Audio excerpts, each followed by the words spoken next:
Good morning, everybody. Thank you very much for being with us today. Let me first introduce myself. My name is Deja Markova, and I'm heading the Trade and Sustainable Commodity Finance for Société Générale in Switzerland.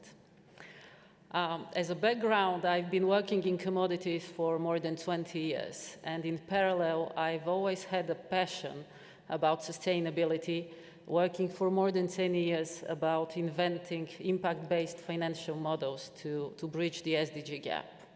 So today I'm very happy to be with you and to have a set of very knowledgeable panelists to tackle sustainability and commodities, which, as you understand, is the two areas of passion and where all my professional life has been.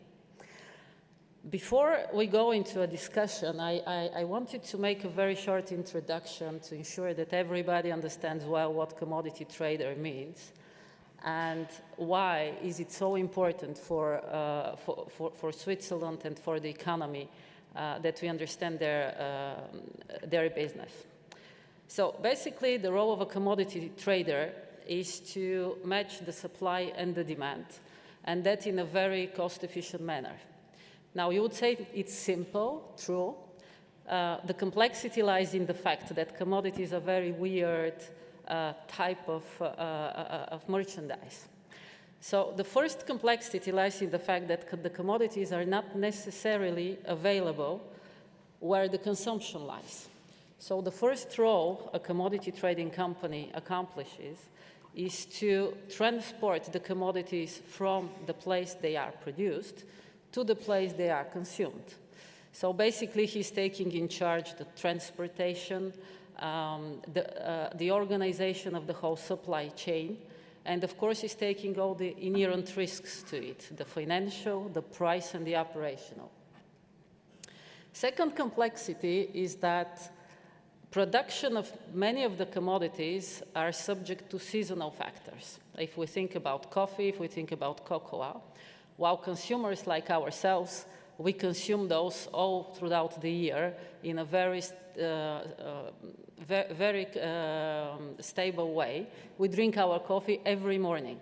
So that's where commodity traders come, and they bridge this time horizon by entering into activities such as storage. And the third complexity is that commodities, unfortunately, need to go through a lot of stages of processing.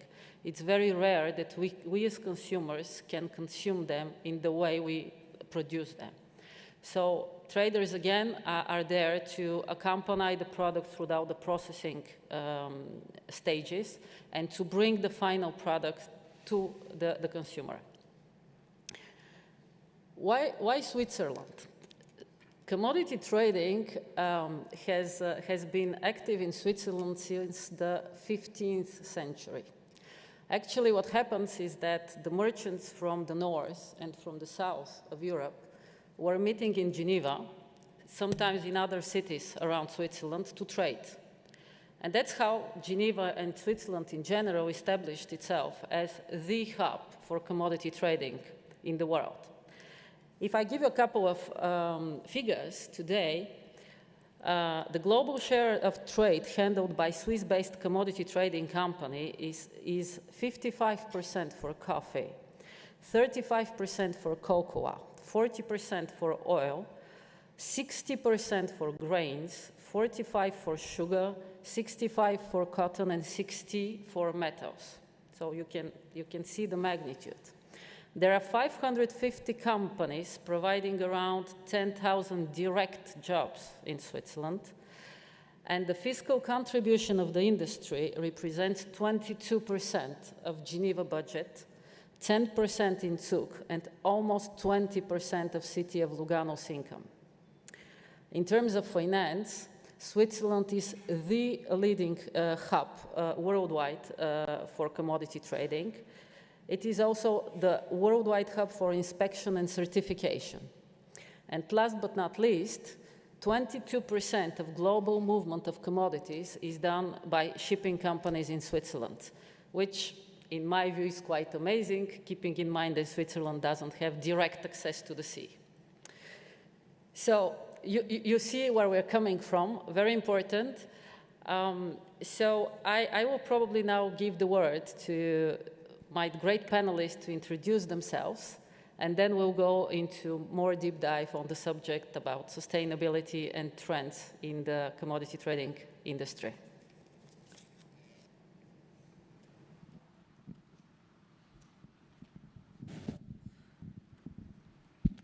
So maybe I will give you a word. Let's start with you, Matteo. Thank you. So good morning. I joined actually the commodity trading world back in 2004, joining a company that is steel and raw material for steel production trading in trader in Lugano. And since there, basically, I fell in love with the industry as a truly, let's say, multinational and multicultural industry. That was the first reason I like it. And I then kept growing in my career till today, where I am a deputy head of a finance team of a steel trader. And since 2020, I've been elected as a president of the Lugano Commodity Trading Association, and with that, I became member of the board of Swissnegos, the federal association of the commodity trading industry. Good morning, everybody. My name's Steve Thomas. I've been an environmental engineer my whole career. I started off in consulting, specialized in contaminated land in a myriad of industrial facilities and contexts. From there, I transferred over into the metals industry, where I worked for a French nickel mining company, where I spent a lot of time in New Caledonia and in Indonesia, managing the corporate environmental aspects of those operations. From there, I went into gold, where I was environmental and community affairs manager for several gold mines in West Africa, from greenfield right through construction, right through production. So those experiences, as far as ES and G is concerned, was quite an educational experience, shall we say. And today I find myself head of ESG and sustainability at our resources group here in Switzerland. Predominantly, when you're a trader, your supply chain, where you source your materials from, is the key area where you need to focus, obviously, in ensuring that environmental and social governance is performant, which responds to your external stakeholders today, which are many. So that's what I am currently doing. Thank you. Thanks. My name is Rohit Shah. I'm the co-founder and COO of carbonchain.com. We are a startup that helps commodities traders and banks measure the carbon emissions in their supply chains and really understand how they can start to take steps towards decarbonizing and achieving a net zero future. Thank you very much. So, as you might know, commodity trading, there are three pillars, three big families of commodities. The energy ones, metals, and softs, as we call softs, which are basically agricultural products. For the scope of today, we decided to do more of a big dive into the metals sector, mainly because of its critical role in the energy transition. According to the International Energy Agency, if you're looking into a net zero 2050 scenario, the demand for critical metals and minerals should be multiplied by 600%. So the first questions I wanted to ask Matteo and Steven is, already today we are facing a lot of challenges, environmental-wise and social-wise, in extracting, producing, transforming, and moving those metals. But we are heading to a world where we will need 6 times more of those how we will manage those, and what are the challenges to that, and how we can manage them going forward? It is a huge challenge. Just on your point, 6 times more of all metal commodities to meet the goals of the Paris Agreement is a huge challenge. For example, take the electric vehicle industry, for example. That is something which is politically being advanced in the developed world, and China is also leading the way in this. The metals which are required just to make the batteries are multiple.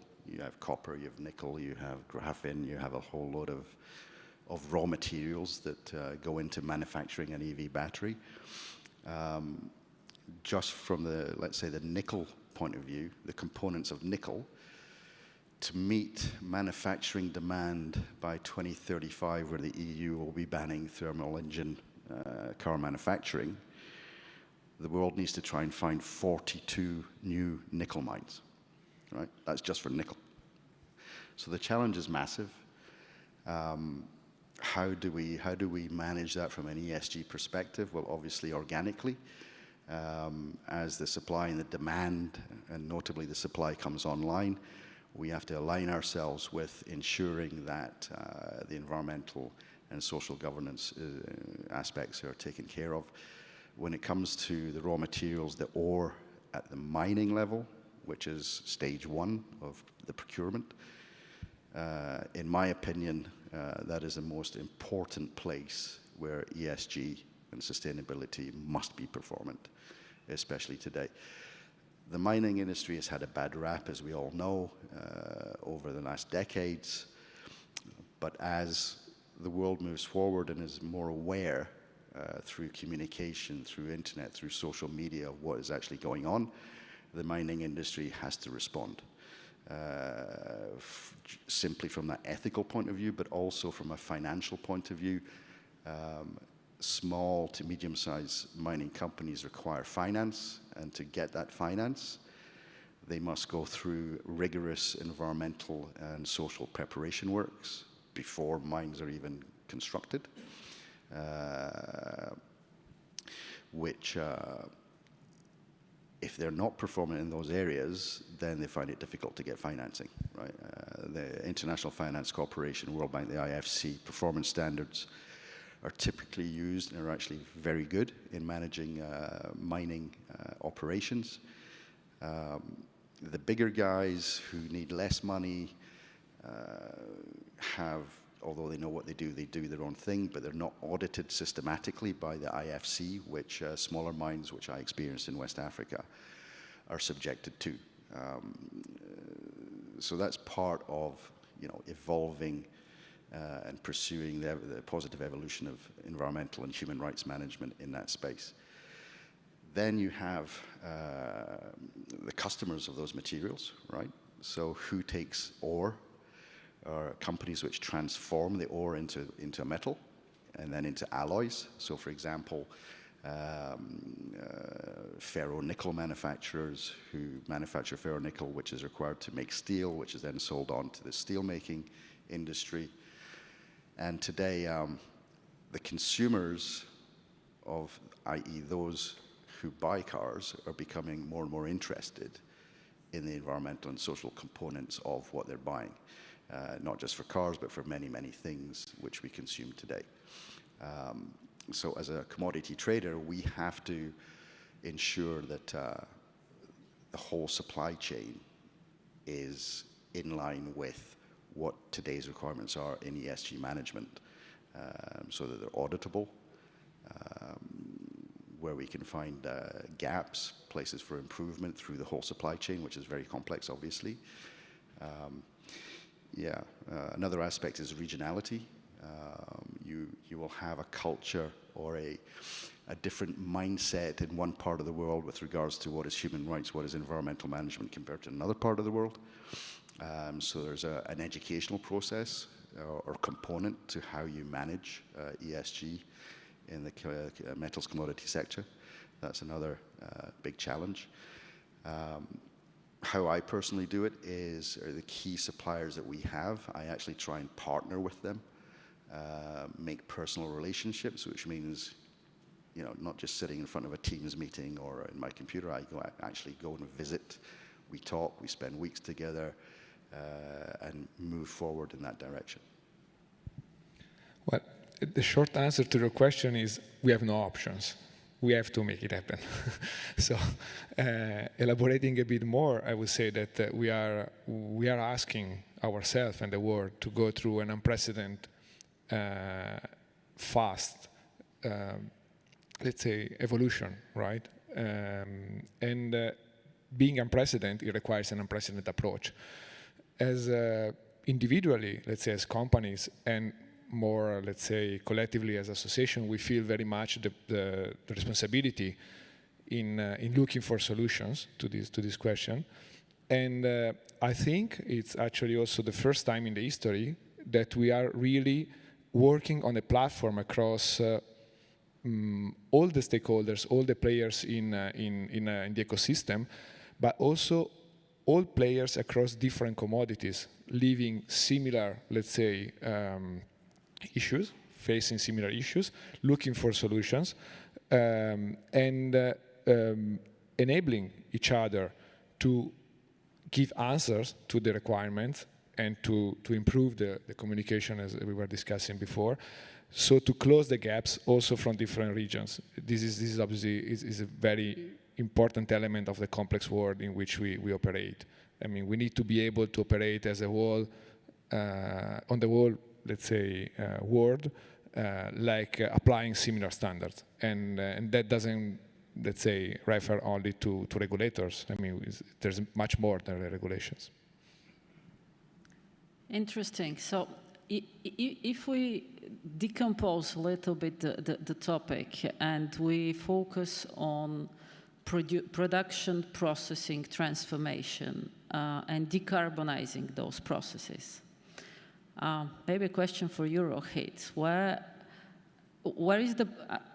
We know finance is very important for providing the funds necessary to decarbonize the hard-to-abate sectors. But how can technology help here?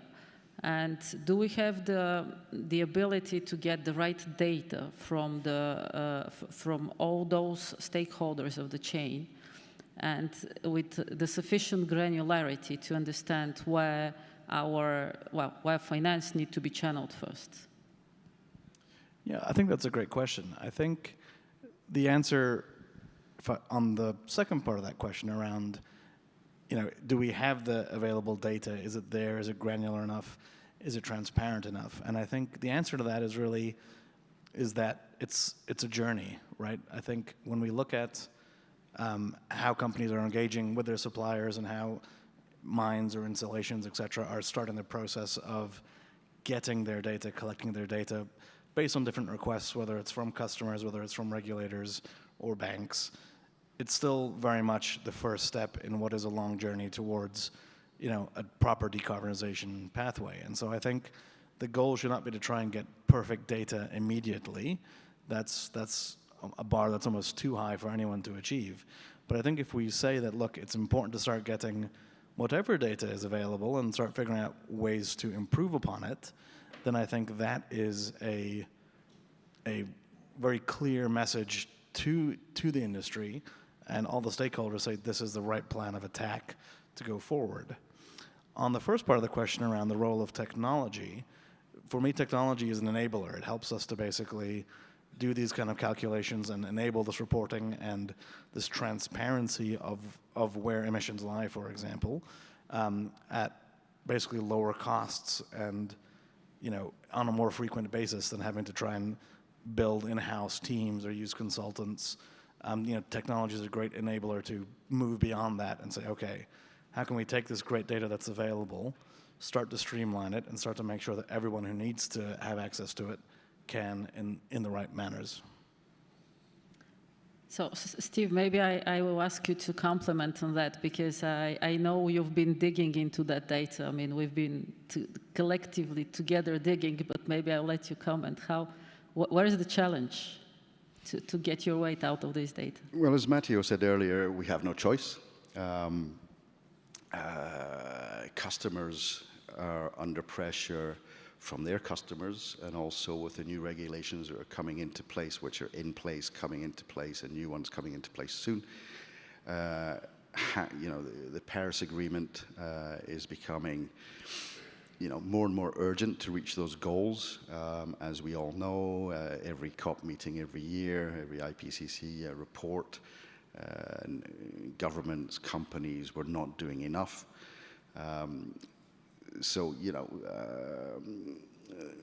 Our external stakeholders, customers and financiers, want to see, okay, for example, here's the ferronickel that you supply us to make green steel. We need to know precisely what the carbon intensity is for the ferronickel that you supply us with, right? Challenges are, you have multiple suppliers around the world with different mindsets, different educational backgrounds, different ways of culturally looking at engineering. So one of the major challenges I had was how, getting the most granular, most representative data from each individual facility was a huge challenge. Now we're talking about smelters, massive industrial complexes, 2,000 employees on the site. You can just picture the sizes of these places. Many components, many parts of the process, which need to be individually assessed for, how much carbon is emitted with this part of the process, this part of the process. And so, what we have to do is we have to sit down with our suppliers from a technical point of view and make them understand exactly what the data is that we need. For example, if we're going to be giving Carbon Chain or another company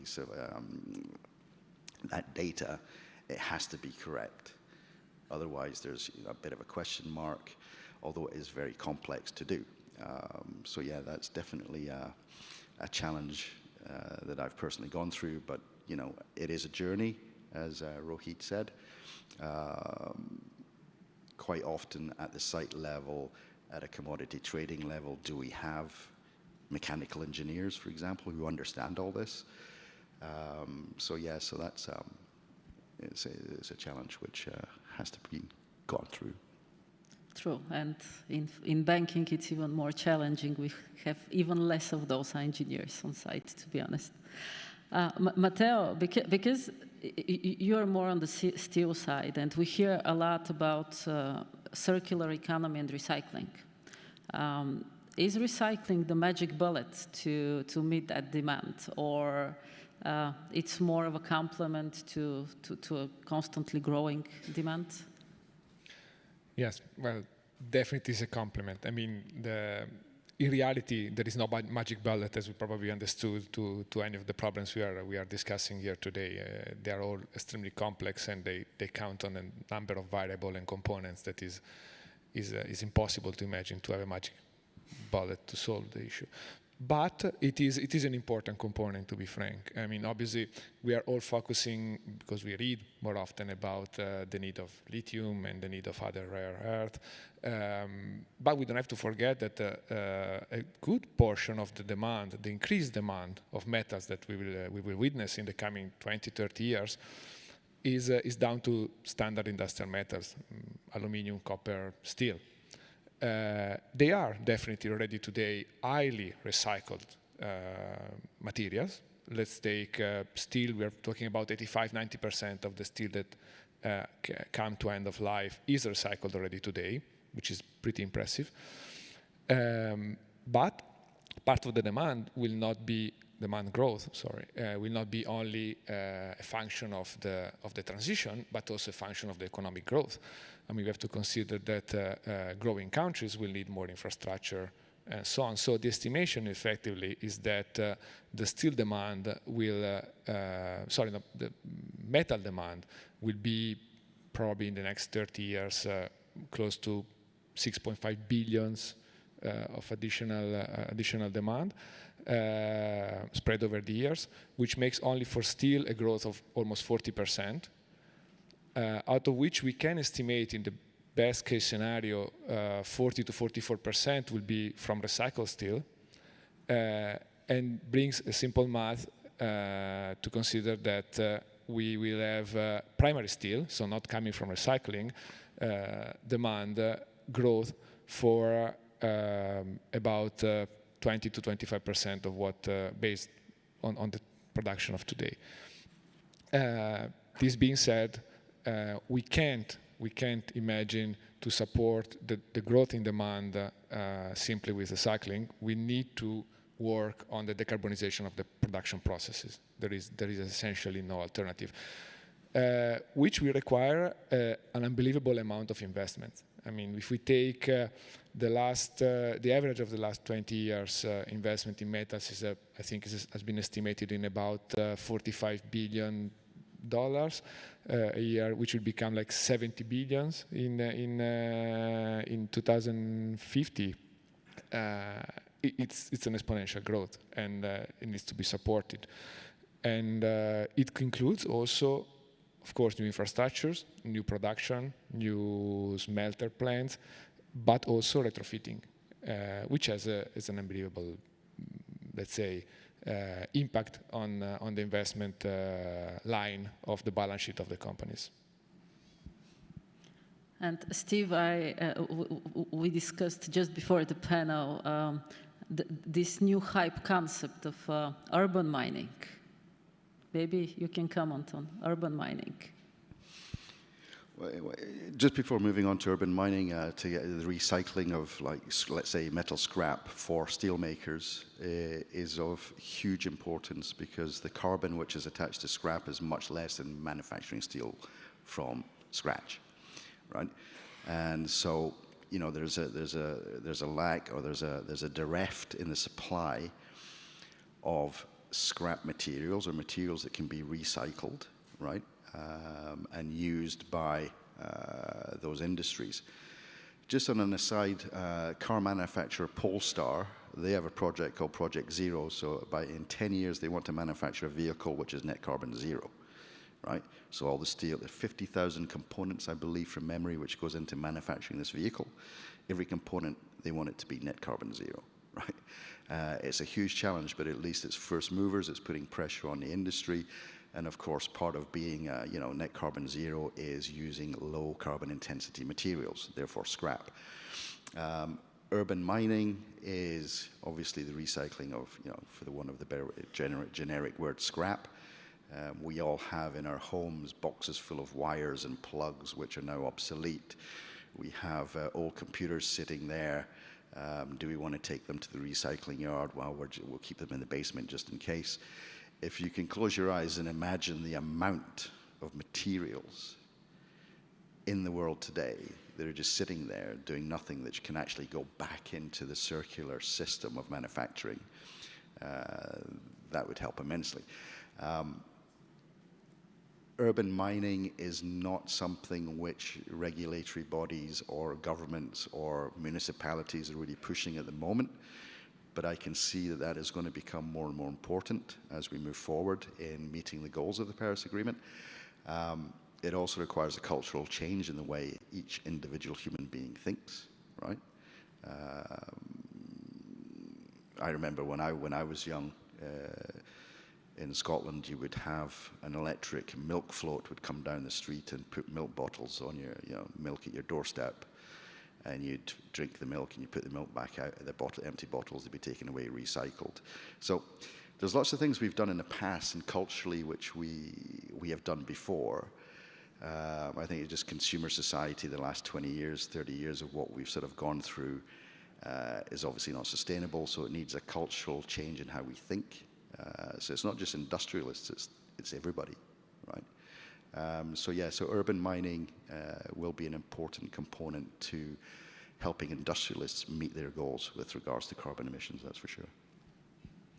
Excellent. So you touched upon my next question about cultural change. I think, indeed, we are witnessing a cultural change from consumers, but we are also seeing the unbelievable, if I may, 20 years ago, commodity trading industry becoming more and more transparent and more communicating and embracing actually the sustainability topics. So Matteo, I wanted to give you the word to give us a little bit more of a color what's happening in Switzerland and how the different industry bodies are organizing to meet all those challenges.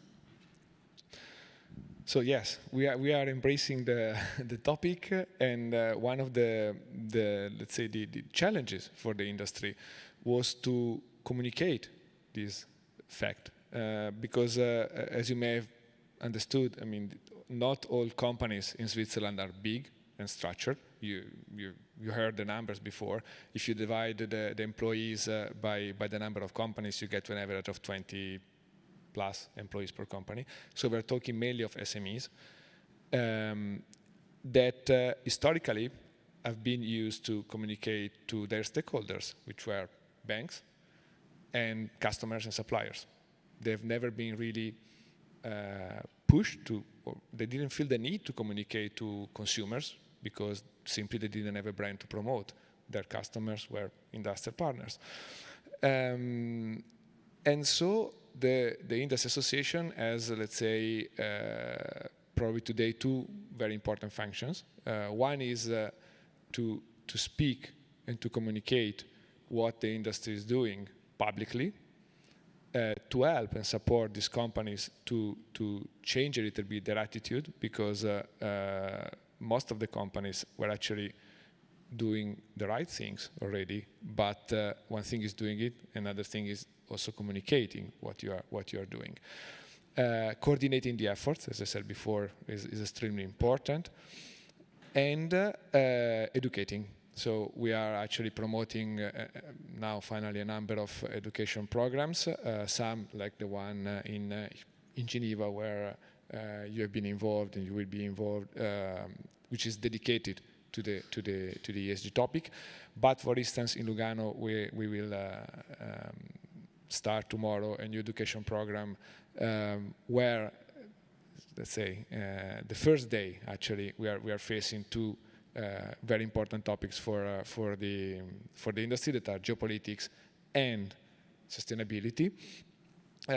So giving the priority to these two topics is an obvious indication of how high in the agenda of the industry this subject is today.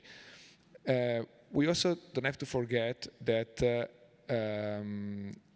in what we call trading industry, we have companies that play different roles in their ecosystem or in the value chain, call it as you wish.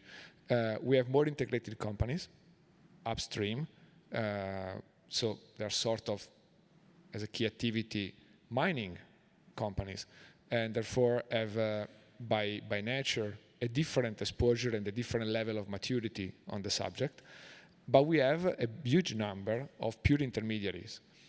And these companies, they need support from the association also to be able to pass and convey the right message across their supply chain, so to be more effective in achieving what we are all aiming to achieve. And this is another important aspect of the cultural change that we are all undergoing. Thank you very much. Yes, indeed, we are actually all involved in those trainings, both in Geneva and in Lugano. And it is really very interesting to see the more and more people coming every year and educating themselves and spreading the word afterwards. We touched upon before about customers and consumers' change of behavior and willingness to be able to trace back the supply chain to ensure there is an effort made on the carbon side. So I was just wondering, what is the main driver for the industry embracing sustainability matters? Is it more the regulation coming more and more into place, or is it more the customer and consumer pushing commodity industry to move? Maybe I address the question to all three of you because you have different perspectives.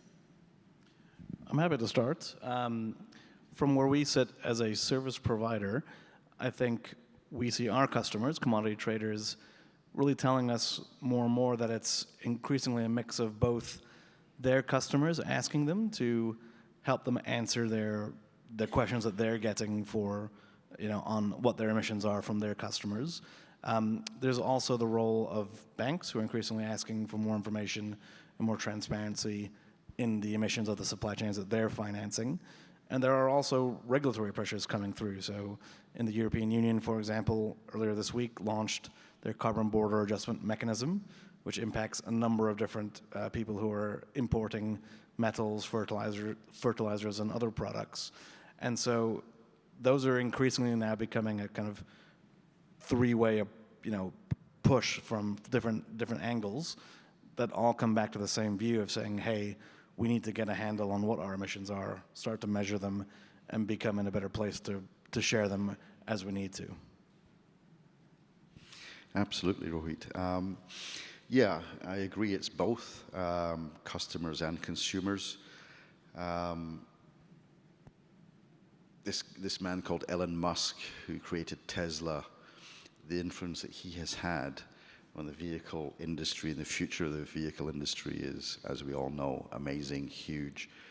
The fight that he had against the thermal engine in the US of A, where you have big V8, V12 cars, engines, pickup trucks emitting CO2. And here we are today with the European Union. It said by 2035 there's no more thermal engines will be manufactured in Europe, right? So what is an electric vehicle? An electric vehicle is supposed to be something which helps contribute to protecting the environment, the atmosphere in which we breathe, etc. Obviously, therefore, everything to do with manufacturing an electric vehicle must be as sustainable as possible, or else it's a contradiction in terms, right? As I said, the Polestar example. Customers are also getting interested in environmental, social, ESG aspects, or sustainability aspects linked to those types of products. For example, BMW, they have also their objectives with regards to, I hate using the word green, but the most environmentally efficient vehicles, shall we say, that they will be producing in the future. Customers, I listened to the head of sustainability at BMW in a conference in Germany the other month, and she was saying that, customers are actually interested in knowing, what's the environmental makeup of this vehicle that I'm going to be spending 120,000 euros on buying. So that aspect is definitely there. Obviously, those types of products are not available to everybody, and that is another challenge, is when you look at the annual incomes of different European countries, and then you have the price of the electric vehicle, which is not affordable to everybody, right? But hopefully, organically, over time, this will come into place. On a side note, from memory, I think BMW quoted that the money or the cost associated with selling a highly environmentally performant manufactured vehicle per vehicle is between 400 and 600 euros, right? So that's for the green steel used in manufacturing the panels, etc., the batteries. So for cars which cost tens and tens of thousands of euros, it's not really that much of an add-on as cost is concerned. So yeah, so we're getting it's from both ends. It's from consumers and customers putting the pressure on from, as Rohit said, from multiple angles. Let's say if you want to simplify, maybe in my mind, I see that the two elements of pressure play a different role. Let me say, and this is maybe more visible in the two pillars. Let's say mineral and energy, less in the case of the soft, from my point of view, because soft commodities are necessarily linked to a retail consumption at some stage. While in the other two cases, you have different industries involved downstream, so you have obviously a clear view of the level of evolution in the streams that are get closer to the consumer, so the retail, which are more advanced in terms of demanding the compliance with highest possible standards and so on, and maybe less where your consumer, your, let's say, end user is an infrastructure constructor, simply. I mean, we care a lot about is the steel used for my fridge coming from green production. Probably we care less if the rebars used for the bridge on which I'm traveling on the freeway were coming from green production.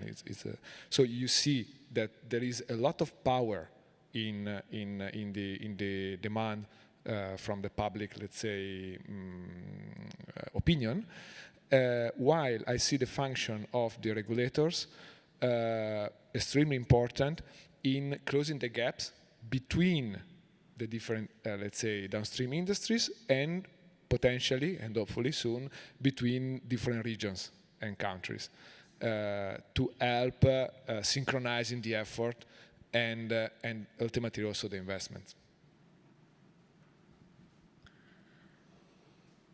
One of the stakeholders you mentioned asking you for more transparency and pushing the industry as well, besides regulation and consumers, is obviously banks.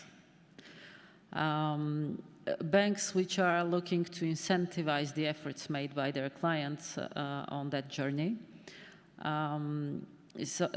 Mainly through different products, but mainly we speak about sustainability-linked type of lending. What we see over the years is that we see more and more sustainability-linked lending on the market. The share is constantly growing. I think as of the first half of this year, we are around 35 to 40% of all general corporate purposes loan on the syndicated market are sustainability-linked. But the other trend which we see more and more is that while the industry started structuring those loans based on ESG ratings, today 90% of those loans are structured around very specific KPIs. And only 10% feature an ESG rating component. So the question I wanted to ask to you is, where do you see the commodity trading in that landscape? And do you think that the fact that we are moving more from an ESG rating exercise to a more KPI specific linked exercise is showing a degree of maturity on the topic? Or something else, maybe a data quality improving? And again, I am asking the question to the three of you because you have different perspective on it. Again, happy to go first here. I think I see this as a positive sign for the industry. I think there's a drive to quality that is happening now as more and more people start to get educated about what it means to have a sustainability-linked loan or a KPI-driven loan, and to move away from these kind of quote-unquote fuzzy ratings to actual quantifiable KPIs that can be tracked and measured and justifiably shown to have resulted in improvement is ultimately, I think, where the industry needs to go, especially if you want to avoid claims of greenwashing and things like that. And so I think the more we can move towards a tangible and quantifiable future, the better. Yeah, I have mixed feelings about this. I think that the ESG rating mechanism is good as a catalyzer for people to start the ball rolling in actually analyzing what they have, right? It is true that the ESG rating industry took a bit of a hammering and got a lot of criticism over the last 12 months through representativity of data, representativity of information which is being submitted, assessed, and then the rating is given, right?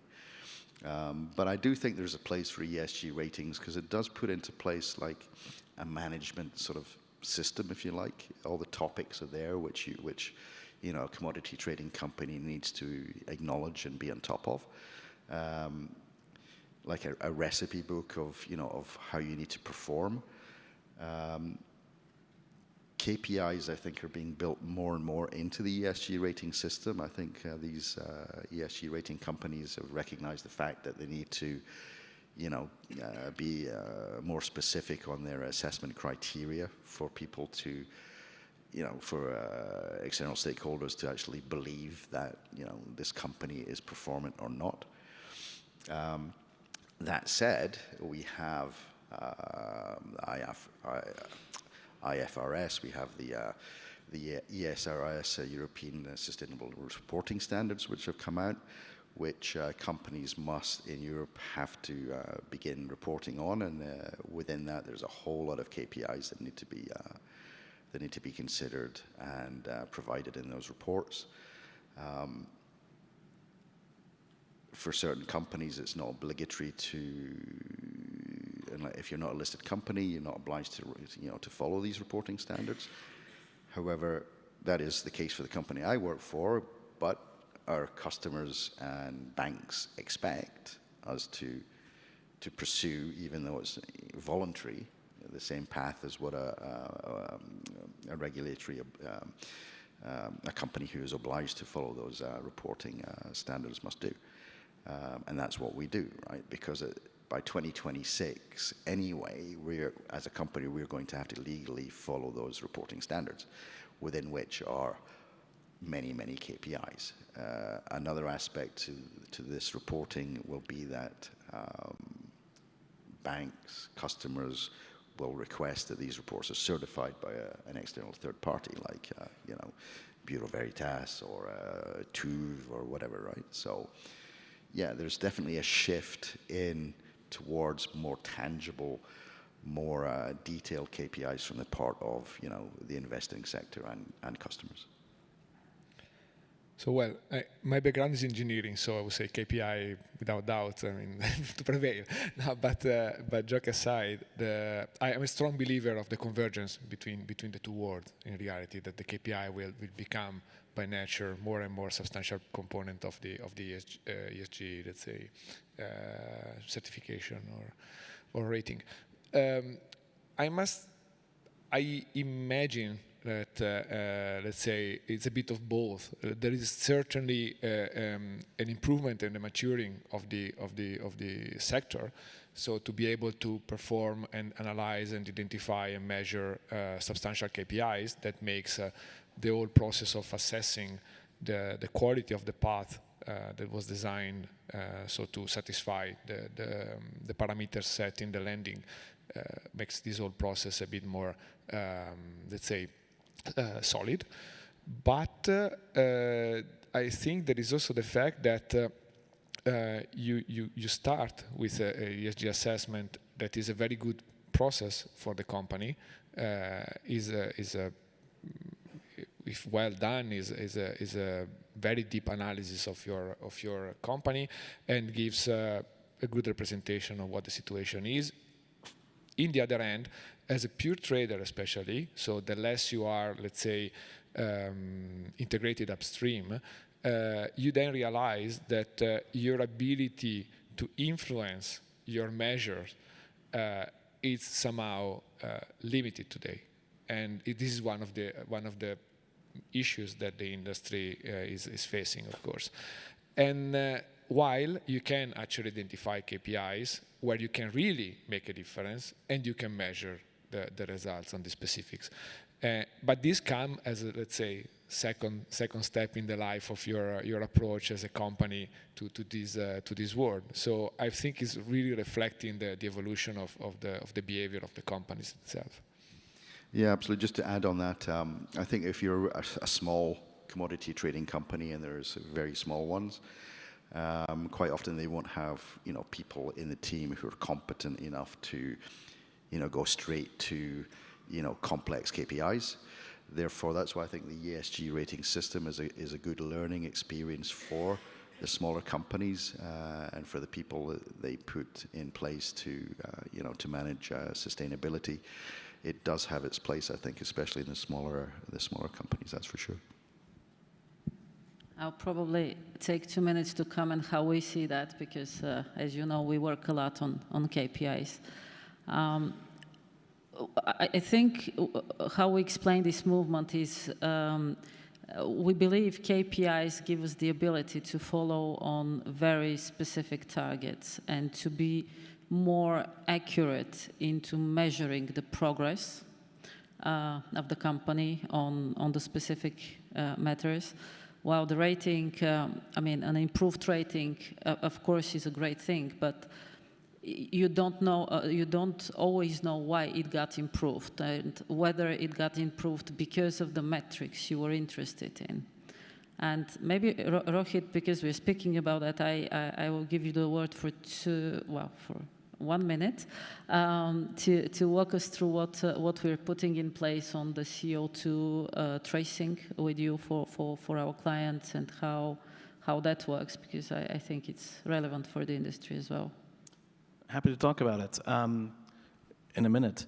I'd say the high-level summary is that it really starts by working with traders, and this can be very small traders or very large traders that we work with, but to get a baseline understanding of what their emissions look like for the past 12 months.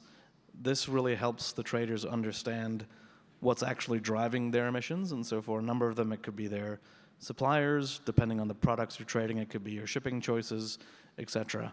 Once you have that understanding, we then work with banks like SocGen and the trader to understand where can we actually realistically and feasibly make changes that will result in a reduction in emissions that don't also result in the trader having to stop operating as a business, because that's also not a viable solution.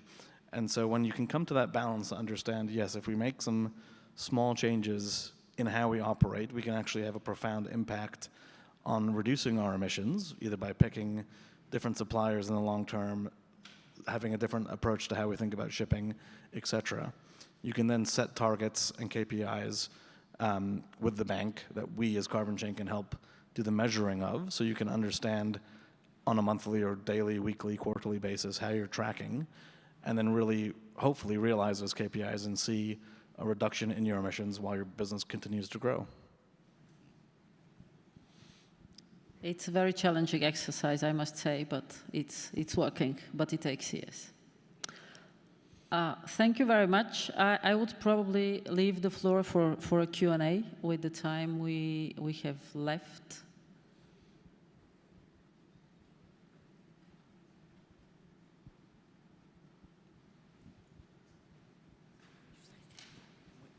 Hello, my name is Amund. I'm a master's student at HSC in finance. So you, in the beginning, you briefly mentioned how you're going to meet the demand for metals, but you never mentioned deep sea mining. Why not? Working for a commodity trading company who is specialist in metals, it's something we haven't even looked at, to be quite honest. There is, deep sea mining has been there for many decades. NGOs, governments, businesses in general are nervous about that, as we are becoming more aware of the impacts that we have on land, which we're trying to improve and manage to get the best mechanisms in place. Deep sea mining. I do have my paddy, but I don't go that deep. As a company, we haven't even looked at it. I should imagine the environmental criteria there'd be a lot of showstoppers from my perspective. That's my personal view. Personal view. Thank you. Yeah, also, don't quote me as an association, but as an individual, I think the more we became aware of the consequences of mining, let's say, under surface, let's say, the more the interest for the deep sea mining has decreased, honestly. I mean, it's really, it would be a challenge in a challenging environment. Well, we're looking at the moon as well, aren't we? Yeah, right. Or potentially satellites of other planets as well, yes.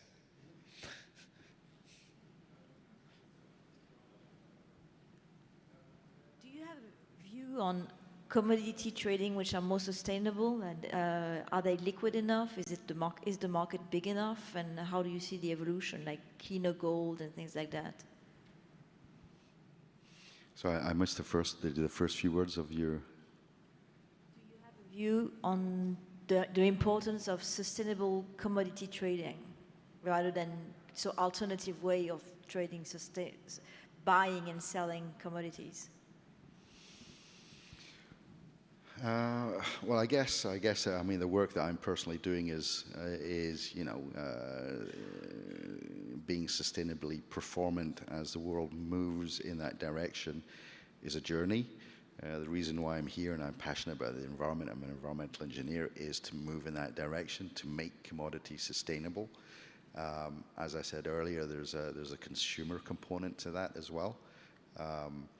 You go into supermarket, do you need a choice of 50 types of yogurt, right? And it's the same for all the way we consume today. I guess as a commodity trader, we don't have any influence on that aspect of consumption, but in moving forward in supplying raw materials to industry, I'm trying to make it that journey to be as sustainable as possible. I don't know if I've answered your question. It was more the trading of new kind of contracts for sustainability, which was around clean gold, which are some commodity traders have launched products, etc.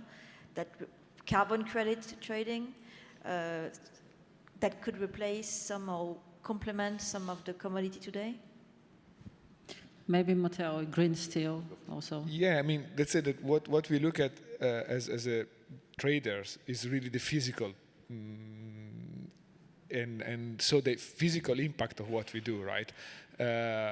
Green steel is a big word, but is an example, right? So the decarbonization of the process is decarbonization of the production, minimize the carbon impact or the environmental impact of the mining, but is also minimize the impact of the logistic.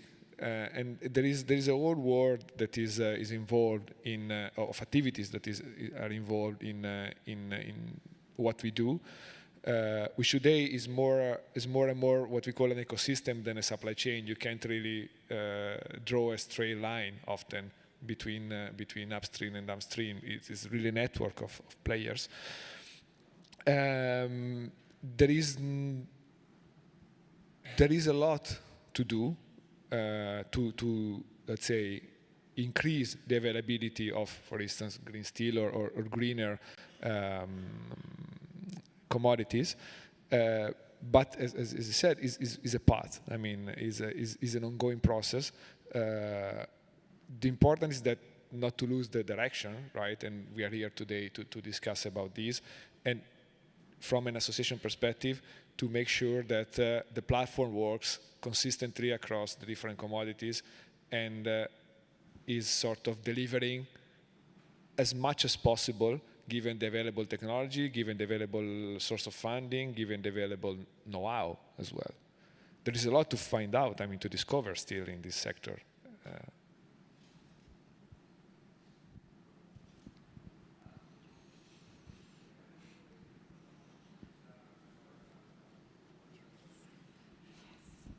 So my name is Miriam, I'm from UBS. Thank you very much for this super insightful panel.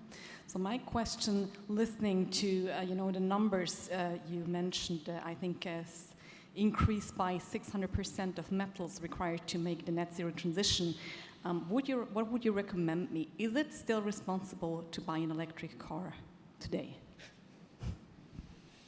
I'll leave the engineers answer this question. That's a very, very good question, right? There's been a lot of people have been asking, is it EV environmentally friendly? Why are we going this way? I guess the bottom line is that scientists are telling us that the amount of CO2 that we're pumping into the atmosphere is not good, right?